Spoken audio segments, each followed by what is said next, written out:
For years, Sergeant Hollis and his crew wielded legal statutes as cudgels. Their patrols were not for safeguarding but for subjugation, their methods involving derision, humiliation, and expulsion of anyone deviating from their narrow ideal of community. Yet, when they subjected a corpulent black homeowner and his wife and daughter to mockery and brutality, they targeted the wrong individual.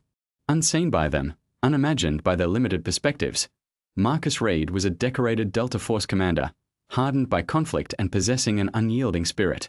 Their sneers vanished as understanding dawned. They had provoked a warrior trained for combat, and precisely that was imminent.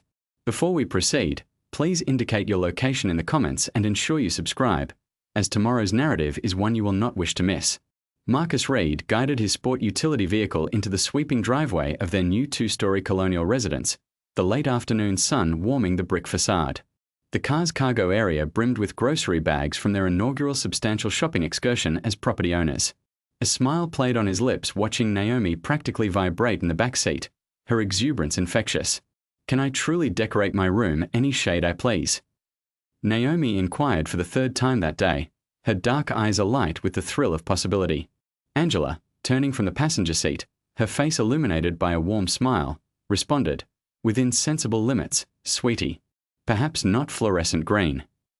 "Oh, Mom." Naomi feigned a pout, but her grin was undeniable. Marcus exited the vehicle, his imposing frame casting a lengthy silhouette across the meticulously kept lawn. The atmosphere in the suburbs felt distinct, purer, more tranquil than their former apartment.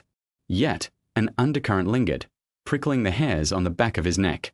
Years of rigorous military discipline had ingrained a reliance on such premonitions. Across the street, a white couple tending their gardens suddenly became engrossed in their flower beds. An elderly gentleman walking his dog abruptly switched to the opposite sidewalk, his stride accelerating.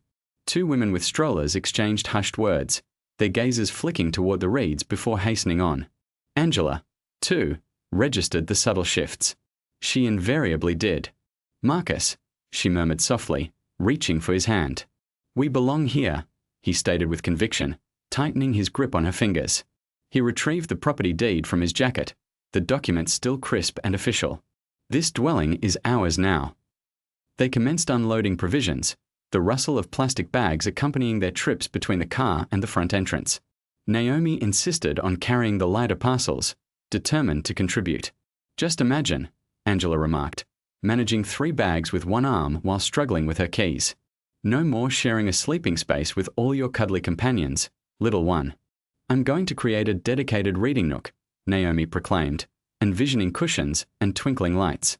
Marcus observed his daughter's enthusiasm, his chest swelling with pride and resolute purpose. This was the culmination of his relentless effort, diligent saving, navigating bureaucratic hurdles, and enduring numerous rejections. His family merited this: a dwelling of their own, a secure locality, superior educational institutions. The deed felt substantial in his pocket. He had scrutinized it countless times, verifying every detail. The property was legitimately theirs, irrespective of any neighbor's feigned obliviousness. "Did you notice Mrs. Thompson next door?" Angela whispered as they arranged groceries in the kitchen. "She was tending her plants when we arrived." The instant she perceived us, she retreated inside and drew all her window coverings. Marcus placed a reassuring hand on her shoulder. "Grant them time. They will grow accustomed to us." "Dad," Naomi called from the living area, "can we get a swing set for the backyard? Jenny at school has one with a slide and everything." "We shall see, Princess," he replied, watching her survey the vacant space, testing the floorboards for creaks. Her sheer delight made the undercurrent of unease entirely worthwhile. Angela meticulously arranged cereal boxes in the pantry, her movements precise yet tinged with apprehension. "I simply wish for her to be content here, to feel welcomed." "She will be," Marcus assured her, although his tactical mind was already charting escape vectors, identifying security vulnerabilities, and anticipating potential threats. Old instincts died hard. "We all will be." They resumed unpacking, their voices resonating within the empty rooms. Naomi dashed up and down the stairs, earmarking locations for her belongings. The house gradually began to feel more like their own with each item placed. "Remember our first apartment?" Angela asked, encircling Marcus's waist. "That minuscule studio with the perpetually dripping ceiling." He chuckled, the sound a deep rumble in his chest. And the neighbor who serenaded us with an accordion at 3 in the morning. Look how far we've progressed, she stated softly. Marcus retrieved the deed once more, tracing their names printed in stark black ink. Angela Reed, Marcus Reed, lawful owners, proud residents. The quintessential American aspiration realized through sheer fortitude and years of personal sacrifice. I'm going to inspect my room again, Naomi announced, her footsteps thundering on the stairs. I need to measure for my bookshelf's placement. Don't sprint inside, Angela called after her, a smile playing on her lips. Marcus watched his daughter ascend, then turned to his wife. Thank you for believing in this. In me, always, Angela responded, reaching up to caress his cheek. This is our sanctuary now. No one can wrest it from us. They stood together in their newly acquired kitchen, surrounded by half-unpacked provisions and the boundless promise of the future. The late afternoon radiance streamed through the windows, inscribing golden rectangles upon the polished hardwood flooring. For a fleeting moment, an idyllic perfection enveloped them. Then, abruptly, crimson and azure lights flooded the kitchen, stark and jarring against the gentle sunlight. The screech of tires halting abruptly in their driveway shattered the tranquility. Multiple car doors slammed shut in rapid succession. Angela's hand instinctively sought Marcus's arm, gripping it tightly. Marcus. His physique stiffened, ingrained combat reflexes kicking in as he surveyed the unfolding scenario. Through the windows, he discerned at least 3 police cruisers, their lights painting the neighborhood in alternating shades of crimson and azure. Officers disembarked, their hands already positioned near their sidearms. Naomi, Angela called out, her voice strained with apprehension. Come down here this instant, sweetie. Their daughter appeared at the stairwell's apex, her eyes wide with bewilderment. Mom, Dad, what's happening? The strobing lights continued their rhythmic pulse, transforming their dream dwelling into a disorienting nocturnal spectacle. Marcus observed neighbors emerging from their homes, watching the unfolding drama with a blend of curiosity and an unsettling glint of satisfaction. Through the glass, Marcus witnessed 6 officers fanning out across his front lawn, their hands poised near their weapons. Leading them was Sergeant David Hollis, a towering figure with frigid eyes and temples flecked with grey. His demeanor radiated disdain as he surveyed the house. Get out here, Hollis's voice boomed across the expanse. All of you, outside immediately. Marcus stepped onto his front porch, Angela close behind, with Naomi clutching her hand. The oscillating lights cast their faces in alternating hues of red and blue. This is private property, Marcus stated firmly, his voice carrying across the lawn. I am the property owner. Officer Carter emitted a harsh bark of laughter. Property owner? Look at this specimen, Sarge. Built like a fortress himself. More like a storage facility, Briggs chimed in with a snicker, patting his own lean abdomen. Hollis's lip curled as he assessed Marcus from head to toe. This is a restricted enclave, boy. Your kind doesn't belong here. The term boy struck Marcus like a physical blow, yet he maintained his composure. Angela's fingers dug into his arm as neighbors began to congregate on the lawns, observing the proceedings. I possess the deed right here, Marcus declared, producing the document. We acquired this residence legally. Everything is in order. Hollis snatched the paper, casting a cursory glance before crumpling it in his fist. This? Clearly fabricated. Probably printed at the local library. Preposterous. Angela interjected, her teacher's voice sharp with indignant protest. We have every right to be present. Carter advanced, leering at Angela. Quite assertive for a squatter, wouldn't you say, sweetheart? Leave my mother alone, Naomi cried out, her voice betraying a tremor. Briggs ostentatiously scanned the yard, ostensibly casing the premises for their entire contingent. These individuals operate in groups, you understand. That is sufficient, Marcus growled, his military discipline battling his imperative for restraint. My family resides here now. Verify the records if you doubt my assertion. Oh, we shall verify something indeed, Hollis sneered. Carter, Briggs, apprehend the suspects. They are in violation of trespassing laws on private property. Events transpired with blinding speed. Carter seized Angela, slamming her face against the hood of the nearest patrol car. Briggs roughly shoved Naomi aside, causing her to stumble onto the grass. 2 additional officers converged on Marcus, driving their knees into his back as they subdued him. The unforgiving concrete scraped Marcus's cheek as they forced his face into the driveway. One officer intensified the pressure of his knee on Marcus's spine, while another contorted his arm behind his back with excessive force. "Cease resisting," Carter yelled, though Marcus remained immobilized. "Please," Angela implored as they cuffed her hands behind her back. "Our daughter is witnessing this." Hollis approached where Marcus lay pinned. "Not so formidable now, are you? You should have understood your place." Something within Marcus fractured. Years of Delta Force conditioning took command. He surged upward, dislodging the officers as if they were mere playthings. His elbow connected with one's throat, sending him staggering backward, gasping for air. The other officer reached for his stun gun, but Marcus reacted with superior speed. He seized the officer's wrist, twisting until bone audibly cracked. Briggs charged forward, baton raised. Marcus intercepted the swing with practiced ease, disarmed him of the weapon, and utilized Briggs's own momentum to drive him face-first into the patrol vehicle. The impact left a network of cracked spiderwebbing across the windshield. "Weapon!" Carter shrieked, scrambling backward while drawing his firearm. "He has Briggs's baton." Two more officers leveled their weapons, forming a semicircle around Marcus. Hollis drew his own sidearm, aiming it at Marcus's chest.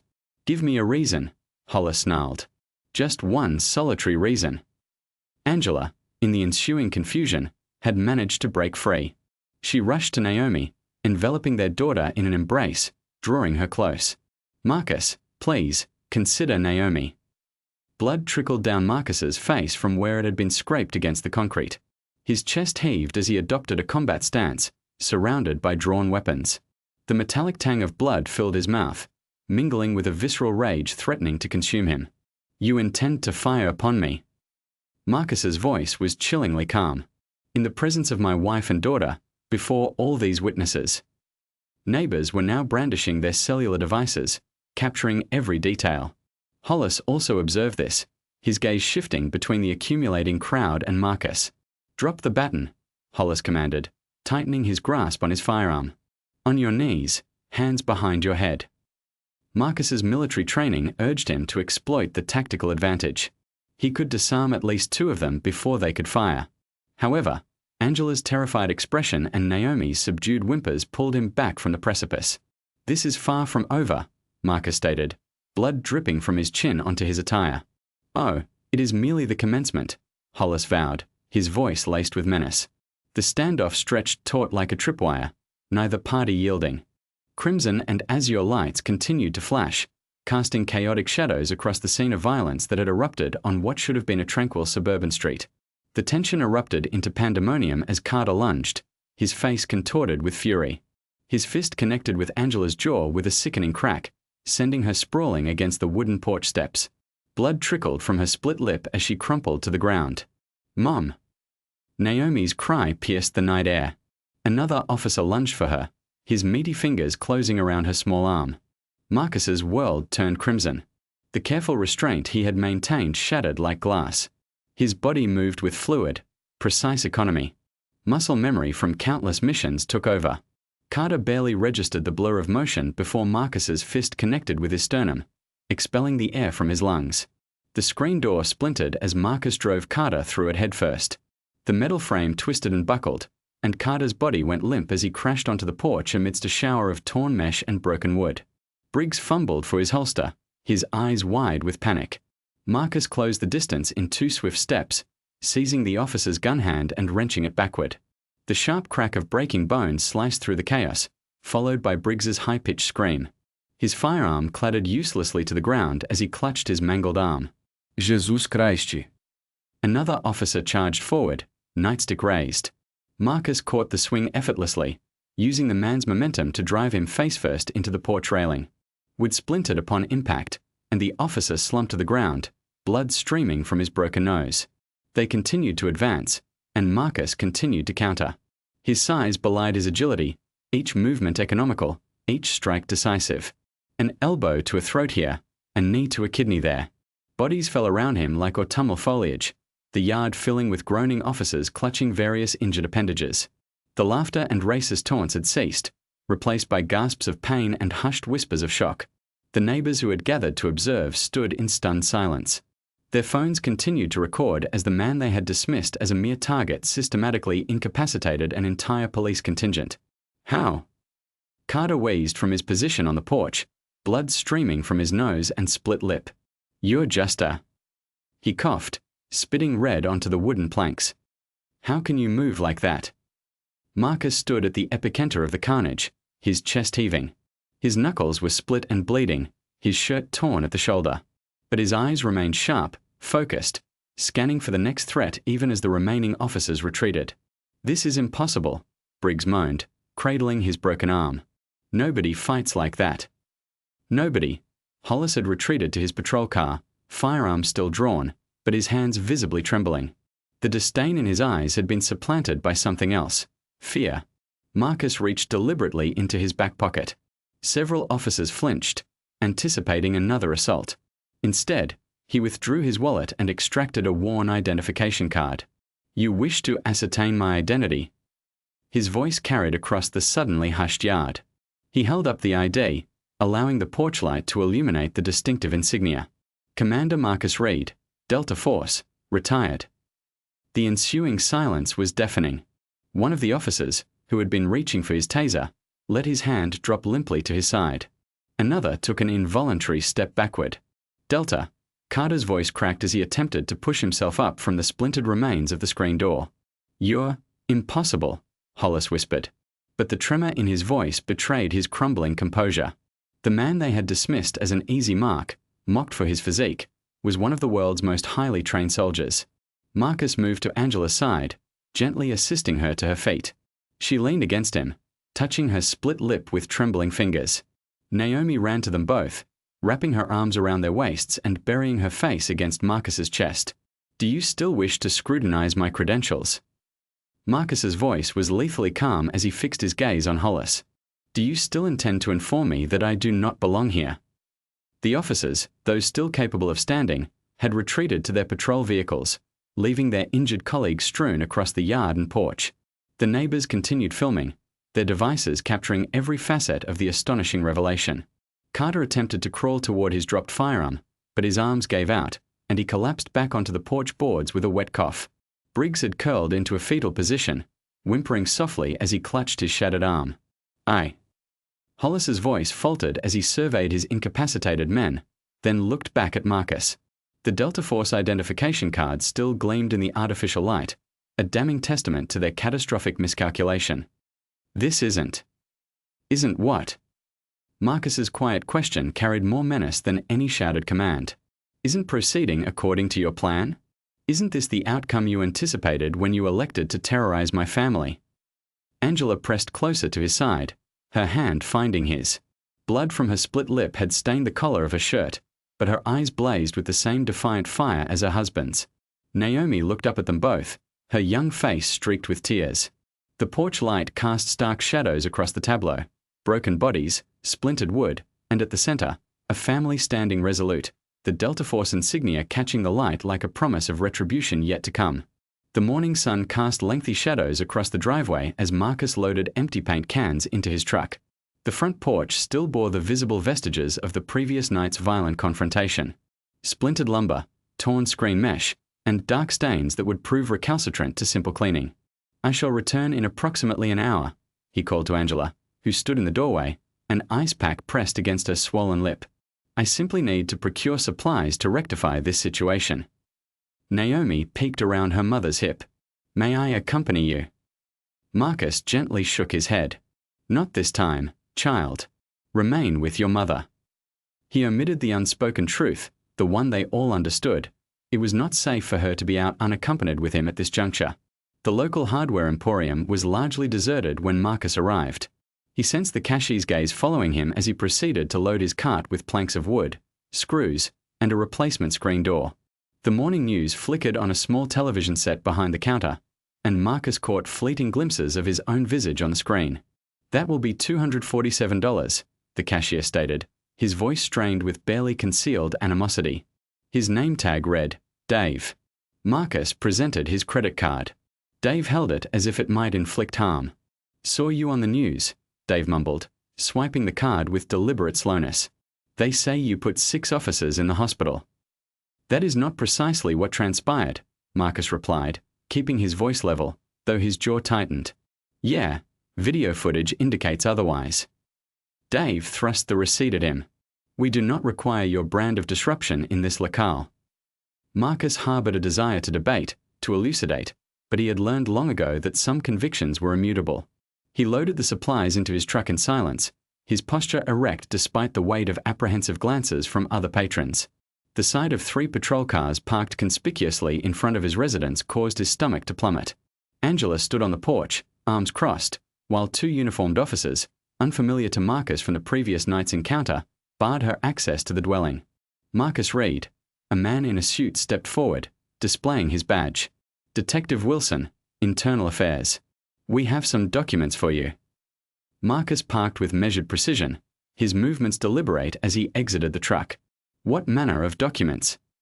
You are being formally charged with 6 counts of felony assault against law enforcement officers, resisting arrest, and criminal trespassing. Wilson's tone was curt, professional.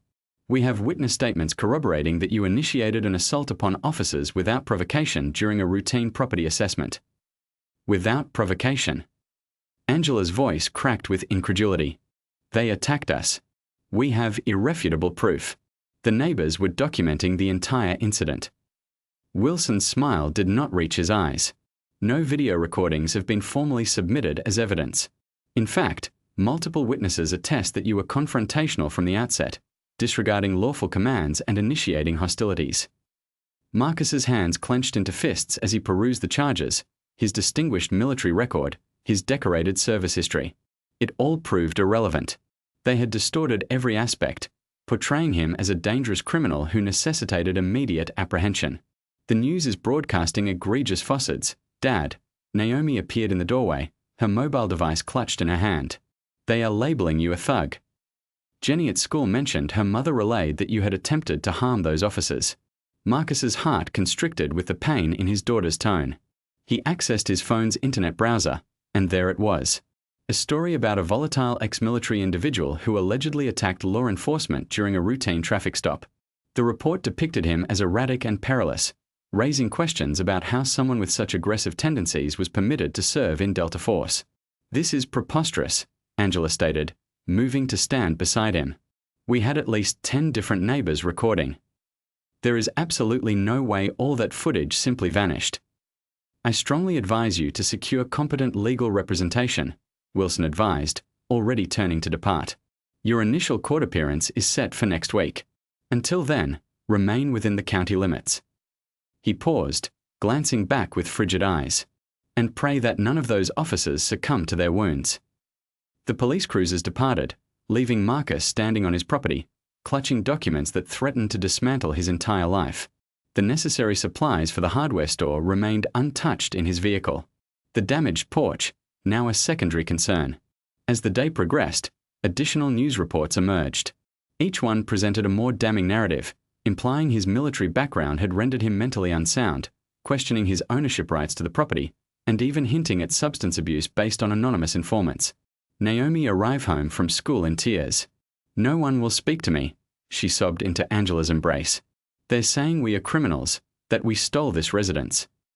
Marcus observed his family's distress and felt an unprecedented sense of powerlessness, a feeling he hadn't experienced since his military discharge. He could confront physical threats, but this was different. They were weaponizing the very system against him, distorting reality to the point where his mere presence was deemed an offense. The telephone rang shortly after midnight. Marcus answered, anticipating his attorney's call. Evacuate the premises. You have 24 hours. Following that, we will inundate you with charges so severe that your descendants will be settling legal debts. The voice was electronically altered, devoid of emotion. And that's assuming you survive what's coming. Identify yourself, Marcus demanded, but the line had already gone dead. He stood in the darkened kitchen, the receiver still in his hand, listening to the quiet breaths of his family from upstairs. The home he had acquired to ensure their security had transformed into a battleground. But this was not a conflict he could resolve with physical force or his tactical expertise. The charges he held felt more substantial than any weapon he had ever wielded. 6 felony counts, each one carrying the potential for years of incarceration. And somewhere out there, an orchestrator was meticulously eradicating evidence and distilling truth into venom. Angela paced the kitchen, her phone pressed to her ear.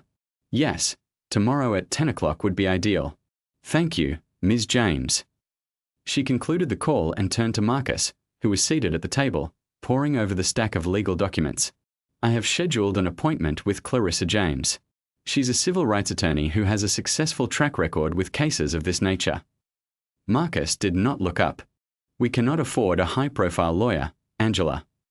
She has agreed to represent our case on a pro bono basis. Angela pulled out a chair and sat beside him. Marcus, look at me. We require assistance. These accusations, they are attempting to crush you. The following morning, they drove to a modest office building downtown. The elevator groaned as it ascended to the third floor, where a simple sign read, James Legal Services, Civil Rights Division.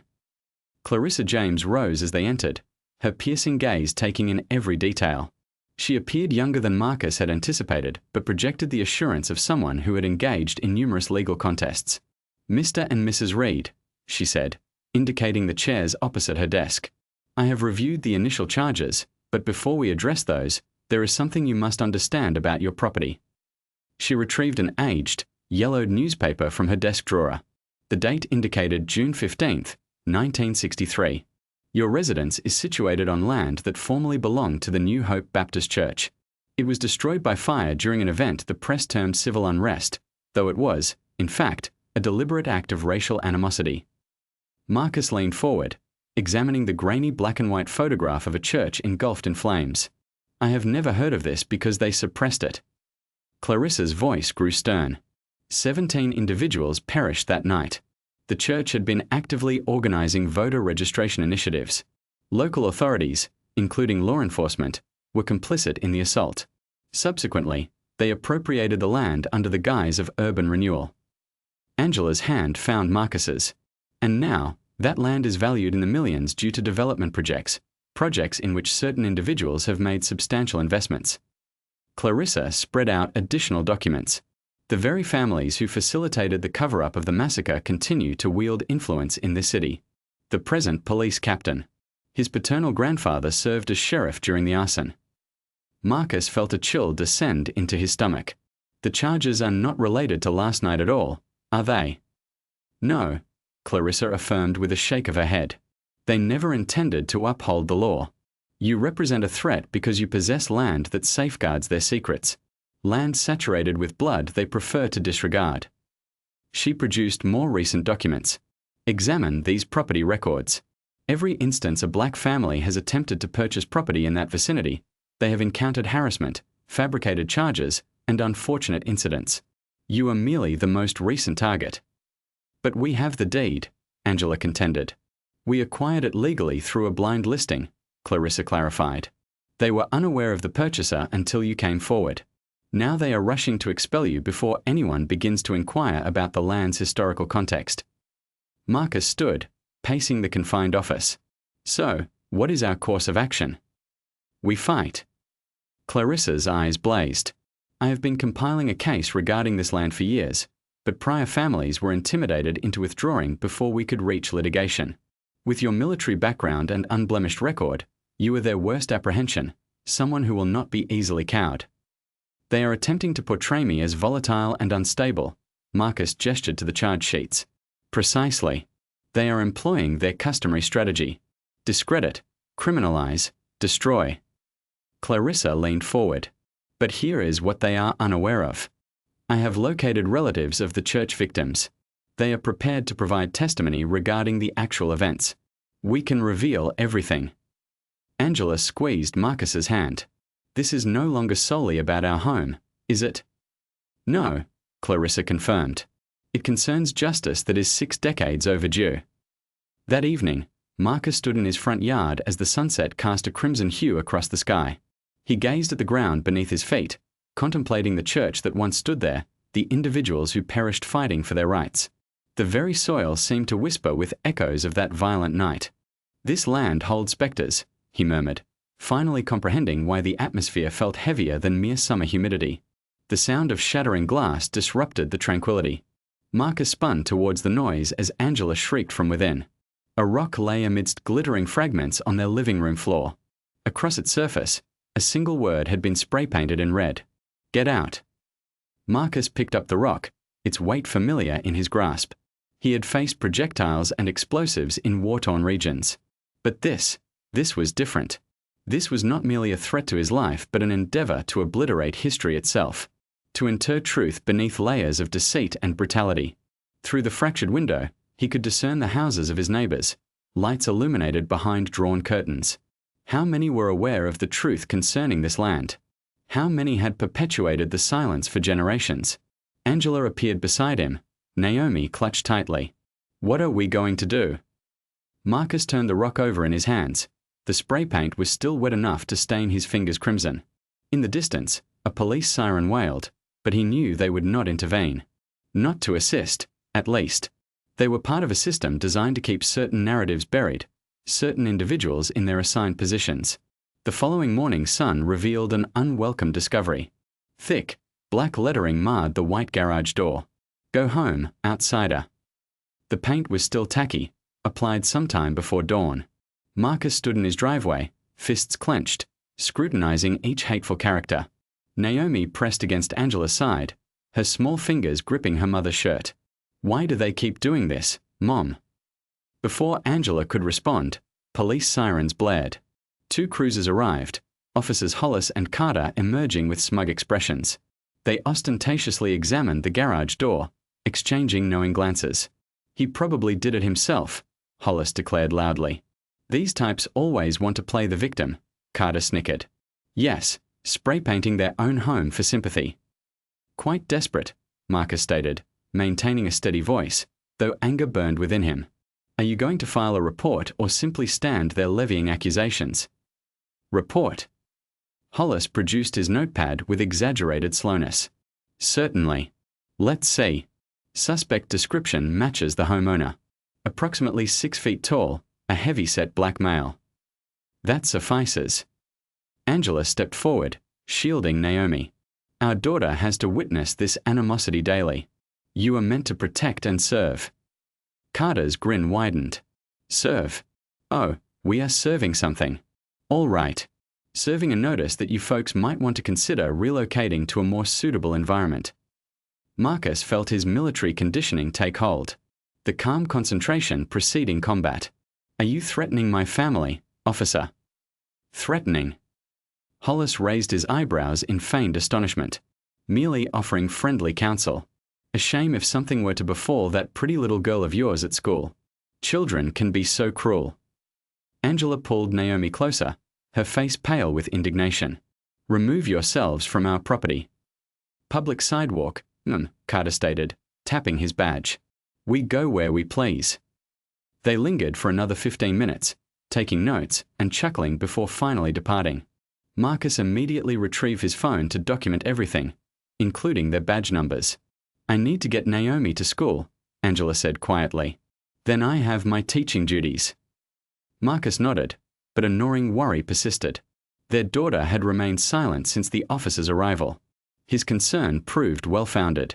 3 hours later, his phone rang. It was Angela calling from the school.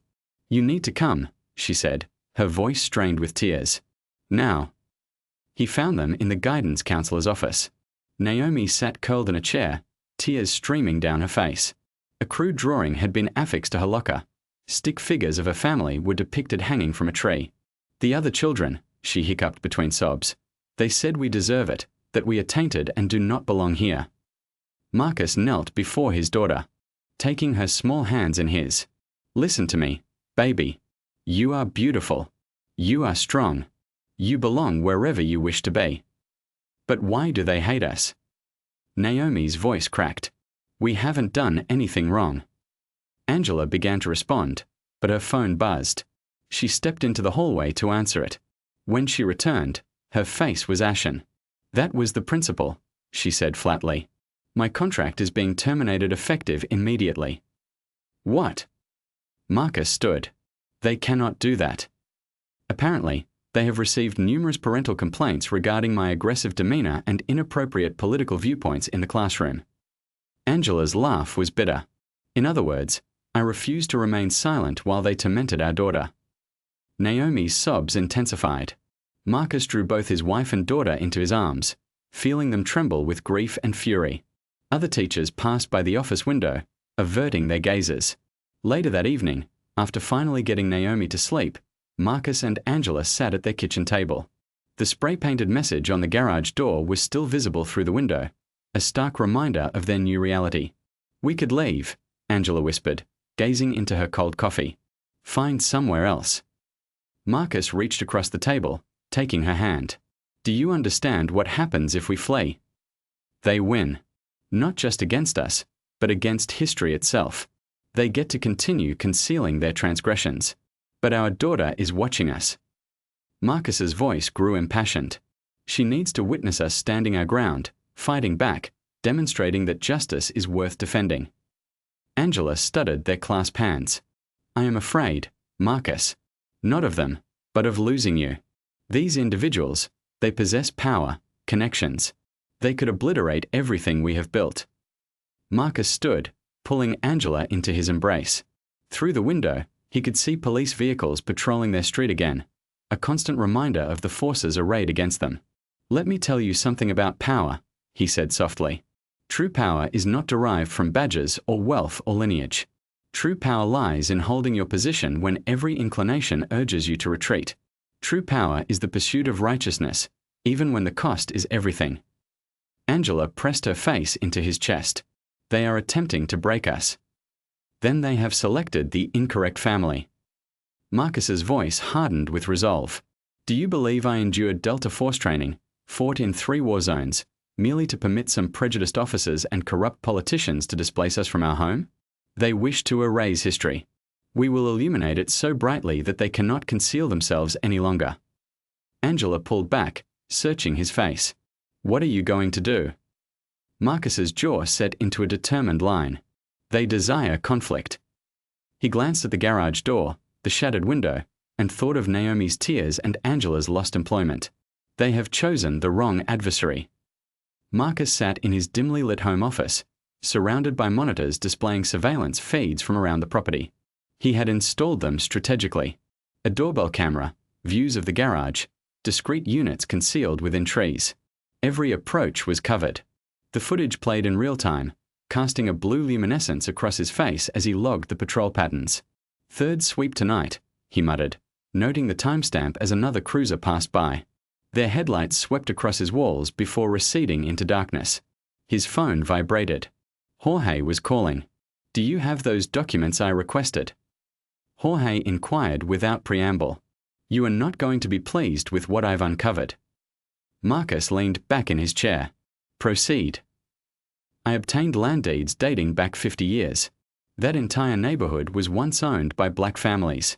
The church, too. Following the 1964 massacre, properties began changing hands for virtually nothing. 10, 20 cents on the dollar. Forced sales, more accurately, fabricated transactions.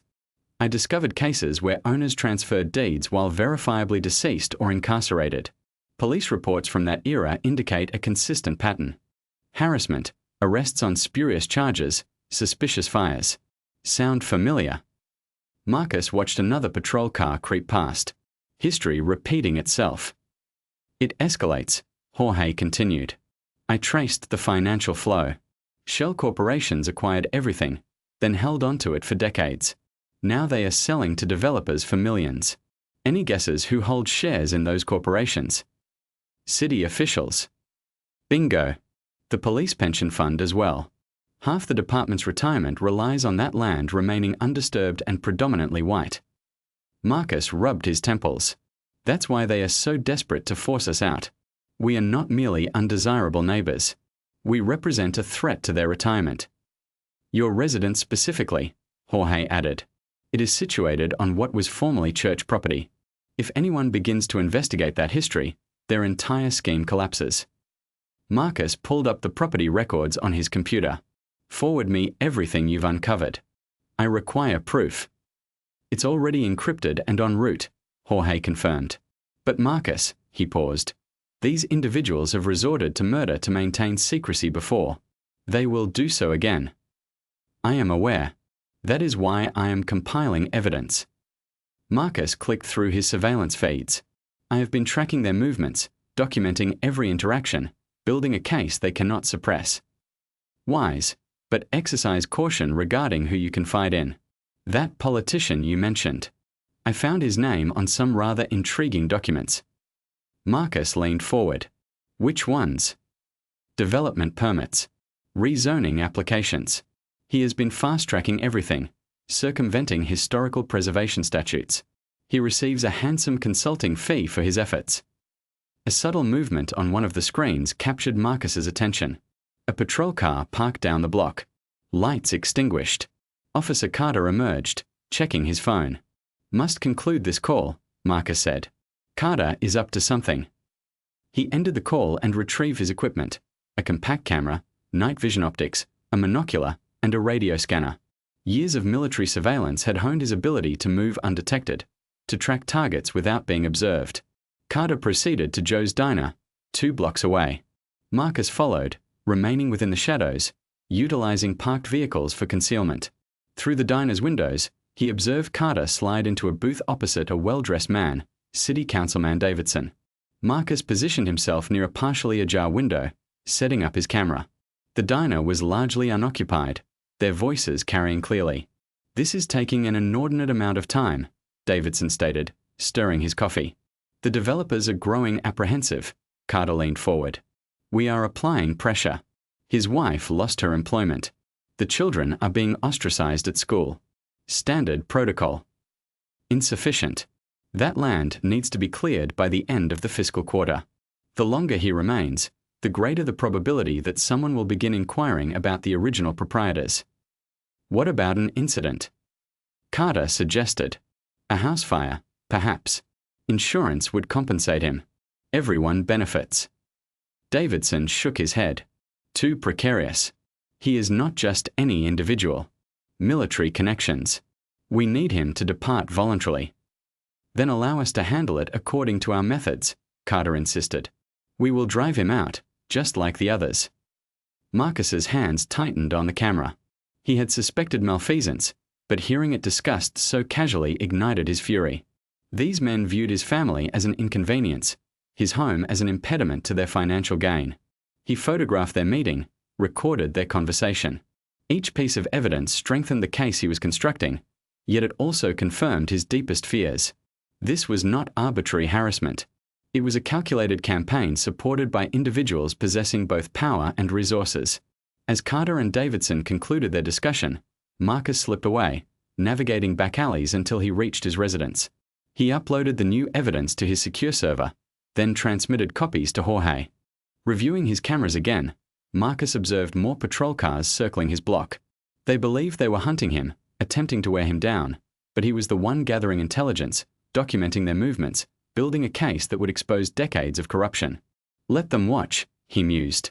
Let them believe they hold the advantage. He had learned in Delta Force that the most effective method of defeating a formidable adversary was to allow them to underestimate you while you meticulously studied their vulnerabilities. A message from Jorge appeared. Received the files. This is substantial. Marcus could bring down half the city's administration. Excellent, Marcus typed back. Continue your investigation. I want every connection, every illicit transaction. He looked at the photograph of his family on his desk. Angela's proud smile. Naomi's unblemished joy. They deserve to live without apprehension, to forge a future unburdened by the shadows of the past threatening to engulf them. Another patrol car passed by, moving more slowly this time. Marcus did not flinch from the spotlight that swept across his window. Let them come, he thought. Let them conspire and threaten. I have truth on my side, and I know from experience that truth is the most lethal weapon against corrupt power. Marcus drove into his driveway well after midnight, his muscles aching from hours of surveillance.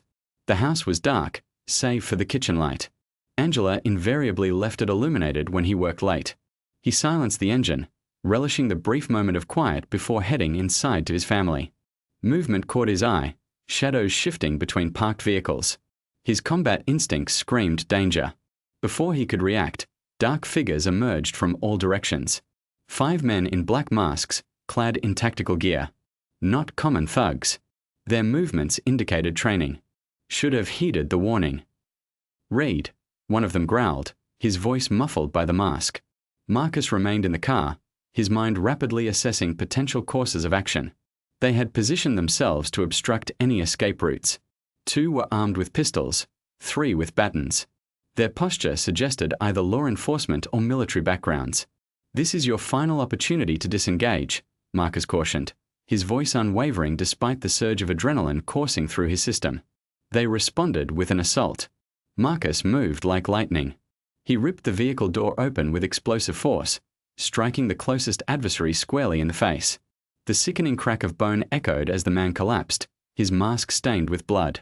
Marcus rolled out smoothly, evading a sweeping baton strike. His elbow connected sharply with the second attacker's ribs, eliciting a gasp as the man doubled over. Marcus seized his wrist, a brutal twist snapping tendons and sending the baton clattering to the asphalt amid a roar of agony. Gunfire erupted, shattering the night. Marcus threw himself behind his car as bullets tore through the metal. Shards of glass rained down across the driveway. He heard Angela cry out from within the house. "Stay clear," he bellowed towards the entrance. The last thing he needed was his family caught in the crossfire. 2 assailants swung to the left, while a third advanced to the right, attempting to encircle him. Marcus crawled low, reaching the rear tire and retrieving the firearms secured beneath the vehicle. The familiar weight in his grip steadied his resolve. More shots rang out, closer this time. Marcus waited, relying on the combat instincts honed in countless engagements. Most marksmen fired in predictable volleys. The fleeting silence after 3 rounds was his window of opportunity. He spun around the trunk, delivering 2 precise shots. The first struck a knee, dropping 1 gunman. The second found its mark center mass, sending another tumbling backward into the dense foliage. The remaining attacker fired wildly, shredding the car windows above Marcus's head. He rolled beneath the hail of projectiles, emerging inside the man's defensive stance. His fist connected with crushing force against the attacker's throat. As the man choked and staggered, Marcus wrenched the weapon from his grasp. The screech of tires echoed from the end of the street, signaling an escape vehicle. The 2 injured assailants scrambled towards it, dragging their incapacitated comrade. Marcus raised both pistols, not at the men, but at their intended escape route. 4 rapid shots punctured the vehicle's tires. The van swerved violently, scraping against parked cars before coming to a grinding halt. The driver gunned the engine, but the rims merely sparked against the asphalt. "Marcus!" Angela's voice, laced with terror, pierced the air. She stood in the doorway, Naomi's cries audible behind her. "Get back inside," he commanded, maintaining his aim on the disabled van. But the engagement was concluded. The assailants clambered into another vehicle that roared to life, abandoning their disabled van. Marcus held his defensive posture until the fading sound of engines indicated their departure. Only then did he lower his weapons, his chest heaving, blood trickling from cuts on his face and arms. His knuckles were raw, his body throbbing from impacts he'd barely registered during the fray. Angela rushed to him, her hands trembling as she tended to his wounds. "Oh God, Marcus, what is happening to us?" He pulled her close, feeling the frantic beat of her heart against his own. Over her shoulder, he saw Naomi watching from the doorway, her eyes wide with a fear no child should ever know. "They're not finished," he whispered, holding his wife tighter. Red and blue lights began to flash in the distance. Neighbors had summoned the police, but Marcus knew they would find nothing conclusive. The attackers had been too disciplined, too well equipped. This was no random act of violence. It was a calculated message. He guided Angela back towards the house, where Naomi ran to embrace them. The girl buried her face against him, her shoulders shaking with silent sobs. Marcus stroked her hair, a fire of righteous anger building within him. They had brought brutality to his home, terrorized his loved ones. This was an offense he could not overlook. "Inside," he said softly. "We need to tidy up before the authorities arrive." Angela nodded, her understanding clear. They couldn't trust the authorities. Not when the attackers operated with the precision of law enforcement. She led Naomi towards the kitchen while Marcus swiftly collected shell casings and other potential evidence. He would examine them later, adding them to his burgeoning case file. Sirens grew louder as he conducted a final survey of the driveway. His military training automatically catalogued the scene. Impact patterns, blood spatter, bullet trajectories. Every detail told a story, and he intended to use that narrative to identify his assailants. Glass crunched under his boots as he approached the porch. The house he had acquired for his family's safety now bore the visible scars of conflict. Broken windows, bullet perforations, bloodstains, yet the structure remained intact. They had failed to drive him out. Marcus touched the deed in his pocket, the document that affirmed his ownership of this property, the very declaration that challenged decades of entrenched corruption. Their objective was his removal because he represented something far greater than a single family. He embodied truth buried beneath a foundation of bloodshed. Justice, though delayed, would not be forgotten. The first police cruiser rounded the corner. Marcus straightened, his mind already constructing the carefully worded account he would provide. He could not reveal the extent of his knowledge or the evidence he had amassed. Let them believe this was merely another isolated incident. Behind him, Angela called his name softly. He turned to see his wife and daughter silhouetted in the doorway, their faces mirroring a blend of apprehension and resolute courage. This was the reason for his struggle, not merely to protect a dwelling, but to safeguard their inherent right to exist without fear, to stand firm against those who sought their annihilation. The shaky footage from a mobile device filled the screen. Individuals in masks assaulting Marcus on his property. The brutal effectiveness of his defense. The barrage of gunfire. Clarissa James leaned back in her office chair, a self-satisfied smile gracing her lips as she observed the video circulating widely on social media. 3 million views in 2 hours, she informed Marcus over the phone. The independent media is having a field day with this.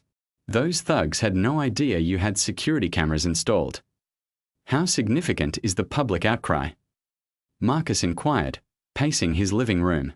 Directed at you. Minimal. The footage is unambiguous. You defended yourself against armed attackers. However, the police department is in disarray. Citizens are questioning why trained individuals in tactical gear were attempting to kill a homeowner. Outside the Reed residence, news vans lined the street. Reporters clutched microphones, anticipating a statement. Marcus observed them through the window blinds, recalling similar media frenzies from his military tenure. The online commentary is overwhelmingly supportive, Clarissa continued. People are connecting the dots. Your initial arrest, Angela losing her employment. Now this attack, it's painting a picture of systematic harassment. Angela joined Marcus at the window, encircling his waist with her arms. Channel 7 wants an interview, she mentioned. As does the Tribune. Marcus shook his head. Not yet. Let the footage speak for itself. The narrative exploded throughout the day. Social media platforms teemed with clips of the assault. Analysts dissected Marcus's combat techniques. Conspiracy theorists linked it to historical land seizures. By evening, a crowd of demonstrators had gathered outside City Hall, carrying placards that read "Justice for the Reeds" and "Stop Police Terror." Mrs. Jenkins arrived as dusk settled, clutching a well-worn leather photo album. Her hands trembled as she sat at the Reeds' kitchen table. "I've kept these for decades," she stated, carefully opening the album. "I wasn't sure I'd ever have a reason to share them." The photographs were old, their edges yellowed with time. They depicted a proud brick church surrounded by a vibrant black community. Images of children at play, Sunday services, and family gatherings filled the pages. Then came darker scenes, the church engulfed in flames, men in white hoods observing its destruction, bodies lying in the street. "My father took these," Mrs. Jenkins explained, her voice thick with emotion. "He knew someday we would need proof. The newspapers never covered it. The police claimed the church had spontaneously combusted. 16 people perished that night." Angela covered her mouth, tears welling in her eyes. "This happened here, on this land." Mrs. Jenkins nodded. "Right where your house stands. They buried the truth along with our people, selling the land to developers after sufficient time had passed. But some of us remembered." Marcus studied the photographs intently, his jaw clenched. "Clarissa needs to see these. I've already contacted her. Mrs. Jenkins said she's bringing a photographer to document everything. The press is hungry for this story now. All those years of corruption coming to light." As if orchestrated, Marcus's phone vibrated with a text from Clarissa. "Major news networks are picking up the story. City officials are refusing to comment. Police chief is calling an emergency meeting." Outside, the throng of protesters had grown. Their chants echoed through the neighborhood. No more cover-ups. No more fear. Angela watched from the kitchen window as more individuals arrived, many carrying candles. The entire city is watching now, she remarked softly. They can no longer pretend this isn't happening. Mrs. Jenkins patted her hand. Sometimes the truth requires a little assistance to break free. Your husband's struggle brought it all to the surface. Marcus's phone continued to buzz with notifications from journalists, activists, and even politicians seeking commentary. He ignored them, his focus fixed on the historical images. Each image is a piece of evidence, a brick in the edifice of truth we are constructing, he stated suddenly. The land records Jorge discovered, he continued. They will correspond with the dates on these photographs. We can prove the city illegally seized this property following the massacre. Clarissa arrived an hour later, accompanied by a professional photographer. She moved with the efficiency of a whirlwind, documenting every detail, cross-referencing dates and names. Her eyes gleamed with the thrill of discovery.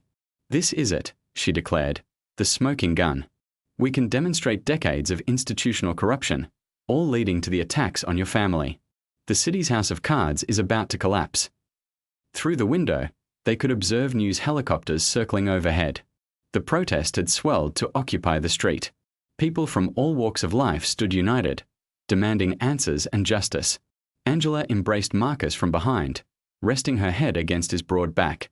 Perhaps we can prevail, she whispered. Perhaps all this pain signifies something. He covered her hands with his own, drawing solace from her touch. The weight of history pressed down upon them, encompassing not only their immediate struggle but also the forgotten victims whose narratives were finally coming to light. Mrs. Jenkins offered them a smile from across the table, her eyes bright with unshed tears. Outside, a black sedan was parked across the street, its windows darkly tinted. Within, a figure observed the unfolding scene through binoculars, noting every individual who entered or exited the Reed residence. But for the moment, the Reeds remained focused on the burgeoning support, on the prospect that truth might ultimately triumph. The photograph spread across the kitchen table recounted a tale of violence and erasure, but also of resilience. Much like the church that once graced this land, the Reeds refused to be driven out by fire, refusing to be forgotten. Their stand had evolved into something transcending their personal circumstances, a long overdue reckoning. Marcus's truck pulled to a halt in front of his residence, its engine ticking softly in the evening stillness. The meeting with Clarissa had extended late, filled with endless planning and strategizing on how to leverage Mrs. Jenkins's photographs for maximum impact. His muscles ached from hours spent hunched over documents. Something felt amiss the moment he exited the vehicle. The porch light was off, despite Angela's habit of always leaving it illuminated for him. As he approached, his combat-honed senses registered details that sent a jolt of adrenaline through him. Scuff marks on the welcome mat, the front door ajar. Marcus drew his concealed firearm. Years of Delta Force training took over. He moved silently up the steps, deliberately avoiding the creaking floorboards. Through the gap in the door, he heard Naomi's stifled sobs. "Naomi," he called out, pushing the door open with his shoulder, weapon at the ready. The living room was in disarray. The coffee table overturned. Angela's cherished lamp lay shattered on the floor. Naomi sat huddled in the corner of the couch, tears streaming down her face. "Daddy!" She launched herself at him. Marcus caught her with one arm, his gaze sweeping the room for any lingering threats. "Where is your mother?" His voice was steady, but a gnawing fear tightened in his chest. "They took her." Naomi buried her face in his shirt. 3 men in masks. Mom fought them, but they hurt her and dragged her out the back door. "I hid under my bed like you taught me." Marcus held her tighter, his rage intensifying. "Did they see you?" Naomi shook her head. "I stayed quiet, just like in our drills, but I heard Mom screaming, and then a car drove away fast." He led Naomi to the kitchen, keeping her close as he inspected each room. There were no signs of intruders remaining, but evidence of the struggle was ubiquitous. Overturned chairs, broken glassware, Angela's phone lying cracked on the floor. "Good girl," he murmured, smoothing Naomi's hair. "You did exactly right. I'm going to call for help." A harsh electronic chirping cut through the air. They both jumped. On the kitchen counter sat a cheap burner phone that hadn't been there moments before. Marcus picked it up carefully, activating the speakerphone. "Hello, Reed." Sergeant Hollis's voice was laced with smug satisfaction. Missing something. Marcus's grip tightened on the phone. If you've harmed her, she's alive for now. Any background noise suggested Hollis was in a moving vehicle. Whether she remains that way depends on you. Back off. Drop the investigation. Tell your lawyer friend to bury those photographs. Then Angela's voice, strained but defiant. Marcus, don't you dare. Her words were cut off by a pained gasp. That's enough. Family reunion, Hollis stated. You have 1 hour to issue a public statement retracting all allegations. Claim you fabricated the assault footage. Admit to trespassing on private property. And if I don't receive it, your wife will disappear. Perhaps we'll find her remains in a few weeks. Perhaps never. Either way, you'll live with the knowledge that her death is on your hands. Marcus's voice turned deadly calm. You're making a mistake, Hollis. No, you made the mistake thinking you could win this fight. 1 hour. Read. The clock is ticking. The line went dead. Marcus set the phone down carefully, his hands trembling with suppressed fury. Naomi pressed against him, sniffling. Are they going to kill Mom? Marcus knelt, taking her small hands in his. No, baby. I'm going to find her. But I need you to be brave a little longer. Can you do that? She nodded, attempting to adopt a brave countenance, much like her father. What are you going to do? First, I'm calling Jorge. You'll stay with his family. They have the best security system in town. He was already dialing. Then, I'm going hunting. While awaiting Jorge's arrival, Marcus moved through the house with efficient purpose. He retrieved a heavy black duffel bag from the attic, containing equipment he had hoped never to need again. Body armor, night vision goggles, tactical gear from his Delta Force days. Naomi watched from the doorway as he inspected weapons and loaded magazines. Are you going to hurt them?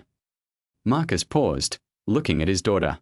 She was too young to bear this burden, to comprehend the violence perpetrated by individuals like Hollis. Yet, she was also too intelligent for deception.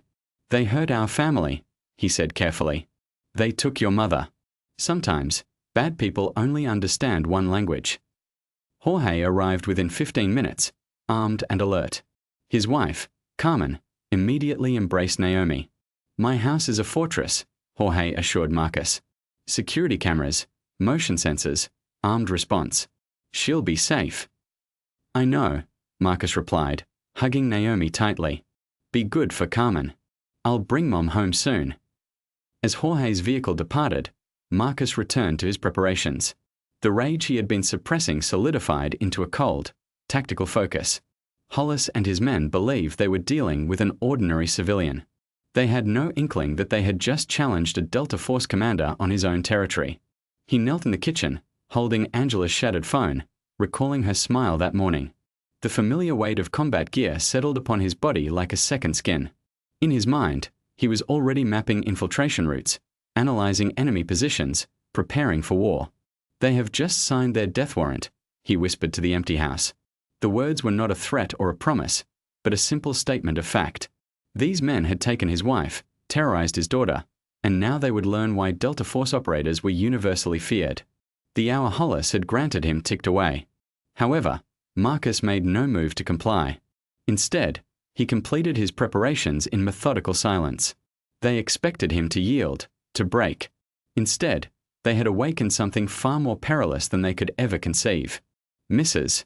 Jenkins opened her door before Marcus could knock, as if she had been anticipating his arrival. Her eyes, sharp with concern, met his in the porch light. I heard what happened, she stated, ushering him inside. Naomi, baby, I have fresh cookies in the kitchen. Marcus watched his daughter trudge toward the kitchen, its warm, cinnamon-scented aroma filling the air. The usual spring in her step was absent, replaced by the heavy burden of fear. Mrs. Jenkins touched his arm. I have cameras on every corner of this house, she said quietly. Motion sensors, too. I've been enhancing security since the riots in 1992. No one is getting near her. Thank you. Marcus's voice was rough. I need to know she's safe while I go raise hell.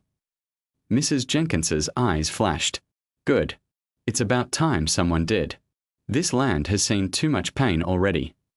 In the kitchen, Naomi picked at a chocolate chip cookie, her usual sweet appetite subdued by worry. Marcus knelt beside her chair. "Remember what I taught you about staying safe?" he asked.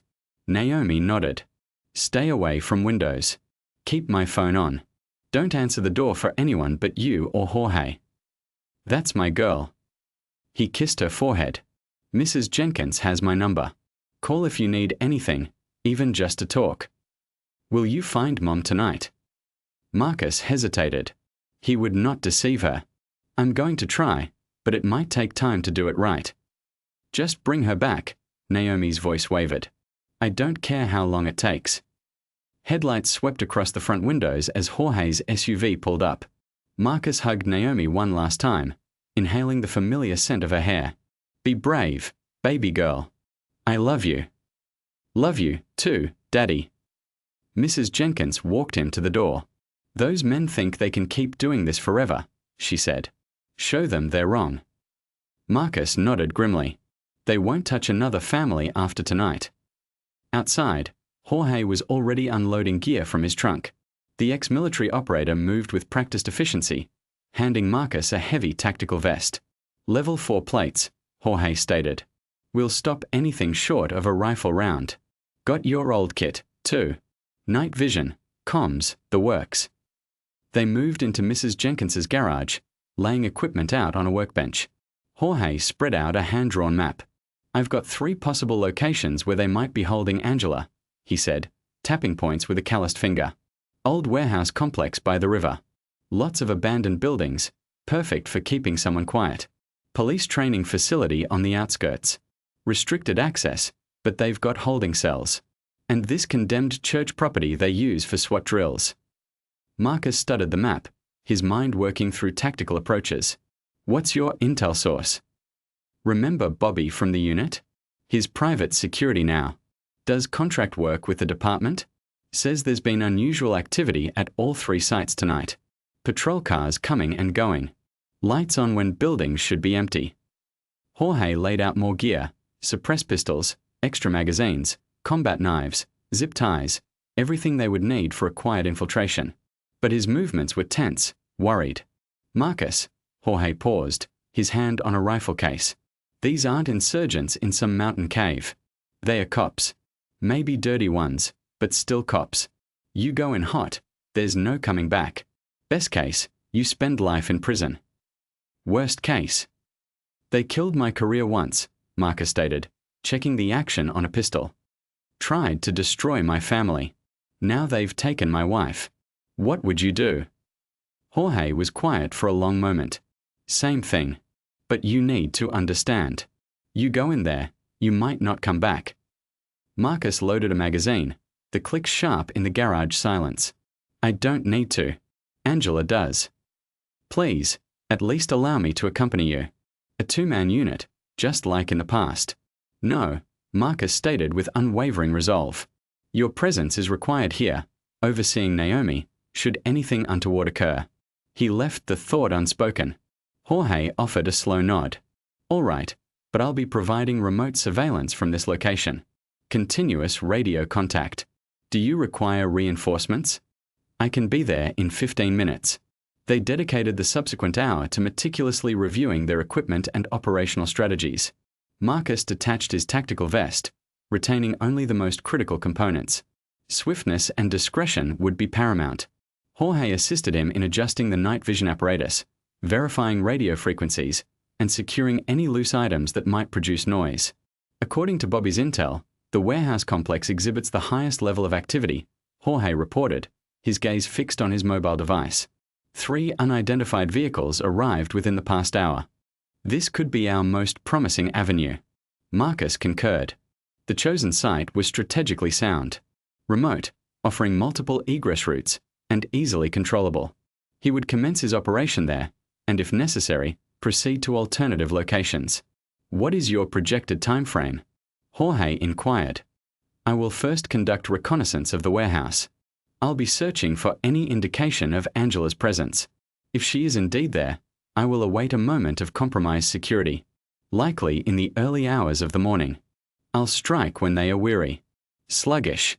Jorge handed him a disposable phone. "It's encrypted. Utilize it if you need to summon assistance." I have some former unit associates on standby, individuals who owe us a debt of gratitude. Marcus secured the phone, then commenced his final equipment inspection. The familiar ritual grounded him, displacing any emotional responses in favor of cold, calculated action. His sidearm was cleaned and loaded, spare magazines securely fastened, and his blade honed to an almost impossibly sharp edge. Every piece of equipment was tested and positioned for silent, efficient deployment. Jorge observed his meticulous work, a flicker of recognition in his eyes. This was no longer Marcus, the devoted family man. This was Commander Reed, the officer who had guided them through countless perilous engagements. Remember your training, Jorge advised softly. Maintain a mind like still water. Let it flow around obstacles. I remember. Marcus slid the knife into its sheath concealed within his boot. I will safeguard my daughter with my very life. Jorge placed a hand on his shoulder. Good hunting, my friend. Marcus stepped out into the enveloping darkness, the cool night air caressing his face. Somewhere out there, Angela awaited, and the individuals who had abducted her were about to discover why Delta Force operators were regarded as among the most formidable warriors on Earth. The warehouse loomed against the nocturnal canvas, a colossal structure of corroded metal and shattered panes. Marcus crouched in the shadows cast by a disused loading bay, surveying the building through his night vision optics. 2 sentries patrol the perimeter, their movements predictable and lax, indicative of overconfidence.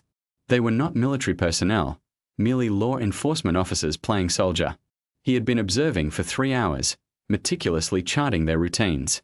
The guard stationed on the east side would smoke every 40 minutes, always from the same position behind a refuse container. The west guard exhibited laziness, cutting corners on his patrol to check his mobile device. Within the structure, illuminated areas indicated activity on the second floor. At least 4 additional adversaries, likely more. Jorge's voice crackled through his earpiece. Security cameras are positioned on the north and west corners. I'm identifying blind spots. Understood. Marcus kept his voice at a near whisper. Any sign of Angela? Movement detected in a second-floor office. A figure appears to be tied to a chair. I cannot confirm the identity from this vantage point. Marcus's jaw tightened perceptibly. The thought of Angela bound and terrified ignited an urge for immediate violence within him. However, he suppressed the emotion, allowing his tactical training to assert control. Emotion leads to demise. Precision ensures survival. The Eastern Guard ambled toward his designated smoking area, precisely on schedule. Marcus moved, a phantom amidst the shadows. Years of infiltration expertise guided each silent step. The guard ignited his cigarette, exhaling a plume of smoke into the crisp night air. He remained unaware of Marcus's approach. The garrote slipped around the guard's throat with practiced ease. Marcus yanked backward with considerable force, constricting both his airway and blood flow. The guard attempted to resist, but Marcus had him locked in place, his limbs immobilized. Within 15 seconds, the body went limp. Marcus lowered the guard gently. He secured his wrists and ankles with zip ties and disarmed him. 1 adversary neutralized. He transmitted 2 clicks on his radio. The signal for Jorge to initiate the loop on the security camera feed. You have a 2-minute window, Jorge confirmed. The West Guard is approaching your location. Marcus receded back into the darkness, circling behind stacks of storage containers. The second guard rounded the corner, his gaze fixated on the glowing screen of his mobile device. An amateur. Marcus allowed him to pass, then struck. Piano wire whispered from its concealed position within his sleeve. A single fluid motion, and it encircled the guard's neck. This adversary fought with greater ferocity, attempting to slam Marcus against the wall. However, Marcus possessed superior leverage and extensive experience. He countered the guard's momentum, maintaining the chokehold until unconsciousness claimed another foe. Guards incapacitated, Marcus whispered into his radio. Proceeding to the infiltration point. A dilapidated fire escape offered access to the second floor. Marcus tested each rung with deliberate care, distributing his weight to preclude any metallic groaning. The window at the apex was already compromised. There was no need to risk generating noise by cutting glass. Inside the warehouse, the air was thick with dust and decay. Marcus moved with the stealth of a spectre across the decaying floorboards. Years of rigorous training guided his steps, preventing him from triggering any creaks or groans. Voices drifted from further down the corridor. Two men grumbling about the late shift. A television droned faintly somewhere. 3 hostiles are in the break room, Jorge reported. 1 more is patrolling the hallways. Target remains confirmed in the north office. Marcus drew his suppressed pistol, holding it at the ready as he advanced. The patrolling guard appeared at the corridor's terminus, yawning. A single, gentle squeeze of the trigger, and a subsonic projectile struck him in the thigh. Before he could vocalize a cry, Marcus closed the distance and delivered a forceful knee strike to his solar plexus. A swift blow to the base of the skull rendered another adversary unconscious. The office door was just ahead. Light spilled from beneath it, accompanied by the sound of someone pacing. Marcus pressed his ear against the wood, listening intently. A single set of footsteps, punctuated by occasional muttering. 1 hostile. He reached for the handle when Jorge's urgent whisper reached him. Movement detected from the break room. 1 hostile is approaching your vicinity. Marcus melted into an alcove just as heavy footsteps drew near. The guard passed within inches, keys jingling at his belt. He reached for the office door. Time seemed to decelerate. Marcus could apprehend him now, but the resulting commotion might alert the others. If he delayed too long, the guard would enter the office, potentially endangering Angela. Decision points compressed into fractions of a second. The guard opened the door. Marcus's heart lurched at the sight within. Angela sat bound to a chair, her face bearing bruises, but her eyes blazed with defiance. She was alive. She was unharmed. Relief warred with an overwhelming surge of rage at the sight of her injuries. The guard stepped into the room, raising his weapon. It's time for another conversation, Mrs. Reed. Marcus tensed, preparing to act. However, he had to execute this maneuver with absolute precision. A single misstep could place Angela in grave peril. His muscles coiled like springs as he readied himself to spring into action. He knew what would follow. Disarm, incapacitate, secure, precisely as he had done in 100 previous operations, yet this one felt profoundly different. This one was intensely personal. Every fiber of his being was focused on the ensuing critical moments that would determine his wife's fate. The guard advanced further into the room, his weapon trained on her head. Marcus could discern a tremor in the man's hand. Another amateur attempting to project an air of toughness. That very weakness would prove to be his undoing. Angela's eyes suddenly widened, her gaze shifting past the guard toward the doorway. She had detected Marcus's silhouette. The guard began to turn, his weapon slowly reorienting. Marcus's grip tightened on his own firearm. The next few seconds would be decisive. Marcus exploded into motion. The guard barely registered the shadow behind him before Marcus's hand clamped down on his weapon-bearing arm. With a single, savage twist, bone fractured with a sound like brittle wood. The guard's scream was abruptly silenced by Marcus's elbow, which slammed into his temple. The firearm clattered to the floor as the guard collapsed, but the brief noise was sufficient. Shouts erupted from further down the corridor, followed by the piercing wail of an alarm. Multiple hostiles converging, Jorge warned through the radio. At least 15 heat signatures are heading your way. Marcus yanked a knife from his boot and swiftly severed Angela's restraints. Can you walk? I can run, she stated, rubbing her wrists. Her split lip curled into a ferocious smile. Make them pay. Heavy footsteps thundered up the stairs. Marcus kicked over a metal desk to create cover, pulling Angela behind it just as the first rounds impacted the doorway. He counted the muzzle flashes. 4 shooters in the hallway. More are following. Stay low, he commanded, then popped up to return fire. His initial shot struck an officer in the shoulder, spinning him into his comrades. The second projectile shattered a fire extinguisher on the wall, engulfing the corridor in obscuring white powder. Carter's voice rose above the cacophony. Push forward. Do not permit them to escape. Marcus reached into his tactical vest and retrieved a flashbang grenade. Cover your ears, he instructed Angela. The device landed in the hallway, followed by a cacophony of shouts. Then thunder and lightning seemed to fill the world. Disoriented officers stumbled through the smoke and powder. Marcus moved among them like a wraith. Each shot was precise and brutal. One took a round to the knee.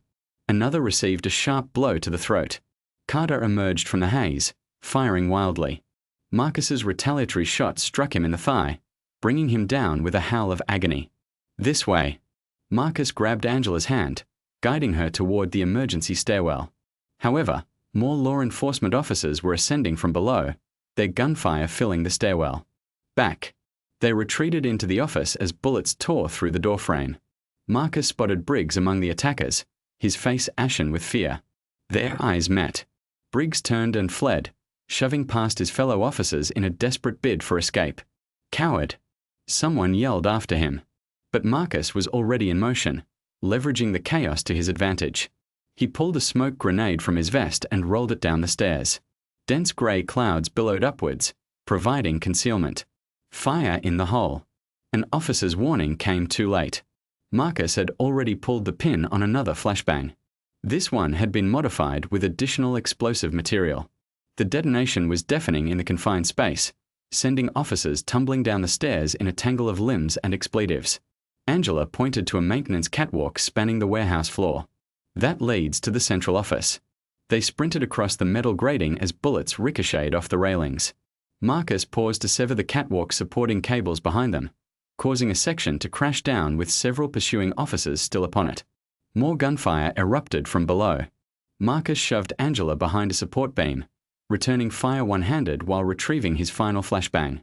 He had modified this one with particular care, wrapping the casing in duct tape and fishing line. As rounds peppered their position, he attached the grenade to a fallen piece of catwalk. "When I say now, run for that office," he instructed Angela. She nodded, her eyes hard with resolve. Marcus swung the improvised pendulum, allowing it to gain momentum.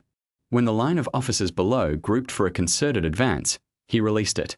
The flashbang arced through the air, detonating at head height in a thunderous explosion that sent them scattering. Now they sprinted the final stretch as pandemonium erupted below. Someone had overturned a barrel of industrial solvent, igniting flames across the warehouse floor. Smoke began to fill the structure as ammunition detonated in the intense heat. They reached the central office door, a robust oak portal with reinforced hinges. From within, they could discern Hollis's voice. "Burn the files. All of them." Marcus checked his magazine. 3 rounds remaining. He could hear the distant wail of sirens. Official law enforcement would be arriving shortly. However, Hollis was inside with evidence that could expose decades of malfeasance. They could not permit him to destroy it. The door was likely booby-trapped or heavily guarded. A frontal assault would be suicidal. Yet, Marcus spotted an air vent above the frame, sufficiently large to drop a flashbang through if they executed the timing flawlessly. Angela seemed to anticipate his thoughts. She withdrew a small mirror from her pocket, the kind typically carried in a woman's purse, and slid it beneath the door crack. Marcus peered at the reflection. Hollis stood beside a desk, holding a firearm to a briefcase while feeding documents into a shredder. 2 other individuals were frantically burning files in a metal trash receptacle. The evidence was disappearing with every passing second. They had to act immediately. Marcus retrieved his final flashbang, calculating trajectories in his mind. The vent would provide an ideal ingress point, but the timing would be absolutely critical.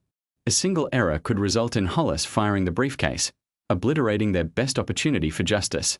Somewhere within the burning warehouse below, Carter's pained cries could still be heard.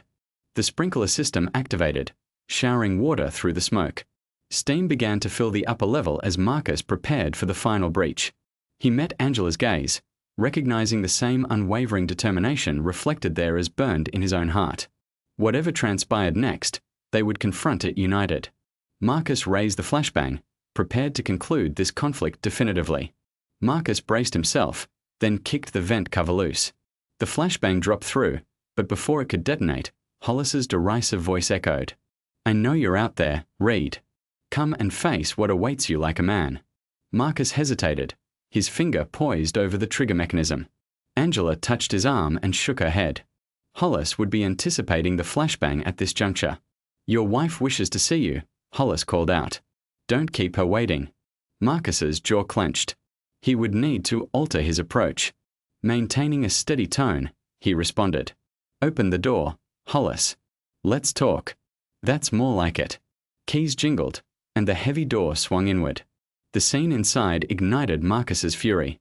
Angela sat bound to a chair, her face bruised, but her eyes blazing with defiance. Hollis stood behind her, pressing a firearm to her temple. Councilman Grayson worked with frantic intensity at a paper shredder, while another officer fed documents into a burning trash can. Do you consider yourself a hero? Hollis sneered, his finger tightening on the trigger. You are merely another deceased black man. Lower your weapon. Marcus slowly placed his firearm on the floor, his other hand sliding behind his back where his phone was already streaming. Jorge had established the connection. Every action occurring now was being broadcast live to thousands of viewers. The esteemed commander of Delta Force, Hollis continued, reduced to unlawfully entering private property. What would your military comrades think? They would question why a police sergeant is complicit in covering up a massacre. Marcus replied, his voice carrying clearly for the broadcast. How many families did you displace, Hollis? How many homes did you seize? Be silent. Hollis pressed the firearm harder against Angela's temple. You know nothing. I am aware that your grandfather led the criminal organization responsible for the arson of that church. I know that you and Grayson have been perpetrating this fraudulent scheme for years, utilizing law enforcement officers to intimidate black families and subsequently profiting from their properties. Grayson's hands froze above the shredder. Hollis, silence him. But Marcus continued speaking, ensuring every word was captured by the broadcast. The massacre, the land acquisition, the corruption, all of it is meticulously documented within that briefcase. That is why you are so desperate to destroy it. I instructed you to be silent. Hollis's face had turned a deep shade of purple with rage. It was at this moment that Marcus initiated his action. The flashbang he had concealed in his palm earlier flew through the air, detonating in a thunderous explosion of light and sound. Amidst the chaos, Marcus surged forward. His initial strike knocked the firearm from Hollis's stunned grasp. The second was a vicious elbow strike that sent the sergeant staggering backward. Marcus spun, deflecting a wild punch from the other officer and driving his knee into the man's solar plexus. Hollis recovered more quickly than anticipated, drawing a hunting knife from his boot. The blade sliced through the air where Marcus's throat had been mere moments before. They circled each other. Two predators engaged in a deadly confrontation. I am going to disembowel you like a pig, Hollis snarled, lunging forward. Marcus deflected the thrust, but Hollis's subsequent slash opened a searing line across his forearm. The sergeant pressed his advantage, driving Marcus backward with a barrage of strikes. However, Marcus had faced superior adversaries in far more perilous environments. He intercepted Hollis's wrist during the next attack, twisting it until tendons snapped audibly. The knife clattered to the floor. Before Hollis could recover, Marcus's head snapped forward, crushing the sergeant's nose in a spray of blood. Movement caught his eye. Grayson was reaching for a pistol on the desk. Marcus snatched up Hollis's dropped knife and hurled it in a single, fluid motion. The blade sank deep into the councilman's shoulder, pinning him to the wall with a scream of agony. Hollis attempted to tackle Marcus from behind, but years of hand-to-hand combat had honed the veteran's reflexes. He shifted his weight, utilizing Hollis's momentum to slam him face-first into the metal filing cabinet. Before the sergeant could recover, Marcus drove his knee into the man's kidney, then encircled his throat in a crushing hold. The entire city is observing. Marcus growled into Hollis's ear as the sergeant thrashed helplessly. They are witnessing precisely who you are. Blood streamed from Hollis's broken nose as he gasped for air. You cannot prove anything. Check his phone, Angela called out, having managed to free one hand from her restraints. He's streaming everything. Hollis's eyes widened with sudden comprehension. His struggles became frantic, but Marcus's grip was unbreakable. The sergeant's face turned purple, then began to go slack as unconsciousness overcame him.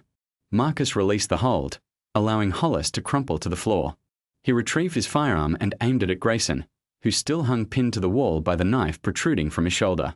The briefcase, Marcus commanded. Slide it over. You are making a grave error, Grayson wheezed. We can negotiate a settlement. The sound of splintering would interrupted him as federal agents burst through the door, weapons raised. FBI. Everyone down. Marcus raised his hands, maintaining slow and deliberate movements. The evidence is contained within that briefcase, he informed the lead agent. And the entire operation was broadcast live. Hollis lay bleeding on the floor, his words slurring as agents cuffed him. You are dead, Reed. Do you hear me? Dead. But his threats were drowned out by the sound of justice finally arriving. As Angela wrapped her arms around Marcus, he could hear helicopters circling overhead. Their searchlights illuminated the truth that could no longer remain concealed. The warehouse had transformed into a theater of justice, with Hollis's broken form and Grayson's pathetic whimpers serving as testaments to the resilience of a single individual's refusal to yield. The evidence was secure, the corruption exposed, and the entire world had witnessed it unfold in real time. Days following the warehouse operation, Marcus stood with Angela and Naomi before their television, observing the unfolding news. The morning light filtered through their newly repaired windows as helicopter footage displayed a line of law enforcement officers being escorted from the precinct in handcuffs. 17 officers arrested in connection with the decades-long corruption scandal. The reporter announced, and the camera zoomed in on Hollis's bruised face as federal agents guided him into a waiting vehicle. His nose was still swollen from Marcus's headbutt. "Look at him now," Angela remarked, her arm around Naomi's shoulders. Not so formidable without his badge and firearm. The footage transitioned to Councilman Grayson's perp walk. His tailored suit could not conceal the bandage bulging beneath his shoulder where Marcus's knife had struck. Protesters lined the street, their signs demanding justice and accountability. Some carried enlarged photographs of the burned church and its congregation, visages long obscured by the shadows of history. Documents unearthed from Councilman Grayson's satchel reveal a calculated strategy of coercion and dispossession, its roots tracing back to the tragic events of the 1960s. The journalist elaborated, "Federal attorneys are deeming this one of the most significant conspiracies against civil rights ever exposed." Clarissa James then materialized amidst a throng of reporters on the steps of the courthouse, her voice resonating with victory. Today serves as definitive proof that justice cannot be suppressed. Not by intimidation, not by falsehoods, and certainly not by the silence of generations. Verity invariably surfaces. The camera swept across the assembled crowd, focusing on Mrs. Jenkins. She stood among the demonstrators, clutching a time-worn image of her father, captured in front of the very church before its fiery destruction. Tears traced paths down her time-etched cheeks, yet she maintained an upright posture, finally experiencing vindication. "Owing to the crucial evidence secured by Marcus Reed," Clarissa continued, "we can now definitively demonstrate that municipal authorities and corrupt law enforcement officers actively conspired to forcibly remove African American families from their residences. They didn't merely conceal a massacre, they exploited it for economic gain across numerous decades." The scene then transitioned to the City Hall, where workers meticulously installed the portrait of a former mayor, now implicated in the initial cover-up. In its stead, they affixed a commemorative plaque honoring the victims of the church conflagration. The location of the 1963 massacre has officially been designated a historic landmark, the reporter explained. Comprehensive plans are currently in development for a memorial garden and a community resource center. The Reed family residence, which became the epicenter for exposing this elaborate scheme, will be preserved as a powerful emblem of resistance against systemic injustice. Marcus deactivated the television as a distinct rapping sound emanated from their doorway. Angela opened it to find Jorge beaming on their porch, presenting a substantial earthenware pot filled with his grandmother's renowned stew. "I figured you all might be famished," he remarked, stepping inside. Abuela was adamant about preparing enough to feed an entire battalion. Additional neighbors began arriving throughout the afternoon. Mrs. Jenkins contributed her celebrated sweet potato confection. The Kim family from their street brought forth platters laden with Korean barbecue and fermented cabbage. Even some of their previously wary white neighbors, who had once regarded them with suspicion, now arrived bearing comforting casseroles and sincere apologies. Their living space became animated with a chorus of voices and shared mirth. Children frolicked in the garden while the adults exchanged anecdotes on the veranda. The prevailing ambience was palpably transformed. Gone were the furtive glances and hushed conversations. This was the true essence of communal living. As the sun commenced its descent, Marcus found himself standing on his front stoop, observing the effulgent, amber light cast a warm luminescence upon the neighborhood. Angela rested her head against his shoulder, while Naomi perched on the porch railing, her legs dangling freely. "Look, Daddy," Naomi exclaimed, gesturing towards an increasing number of neighbors ascending their driveway, each carrying covered dishes. "They aren't apprehensive of us any longer." "They never should have been, my dear," Angela responded with gentle reassurance. "Apprehension is precisely the tool those individuals employed to maintain dominion over people. But that era has concluded." Marcus watched as families of Black, white, Hispanic, and Asian heritage mingled amicably in his yard, sharing sustenance and engaging in lively discourse. Children darted across the very lawn where he had once struggled for his survival.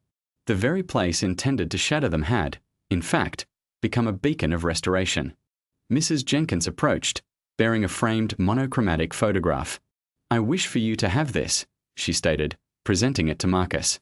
"It is the sole depiction I possess of the church prior to its immolation." The image portrayed a stately brick edifice adorned with vibrant stained glass windows, its ascending steps teeming with Sunday congregants attired in their finest garments. Marcus recognized the resolute expression in their gazes, an identical spirit of defiance he had witnessed in his own family's countenances during their most arduous tribulations. "My father often remarked that hallowed ground never relinquishes its inherent strength," Mrs. Jenkins continued, her voice thick with profound sentiment. "Perhaps that is why you found yourself situated here. Perhaps those venerable souls foresaw that you would be the one to finally illuminate their narrative."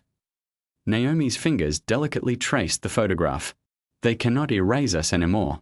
Can they, Daddy?" Marcus drew his daughter close, feeling Angela's arms encircle them both.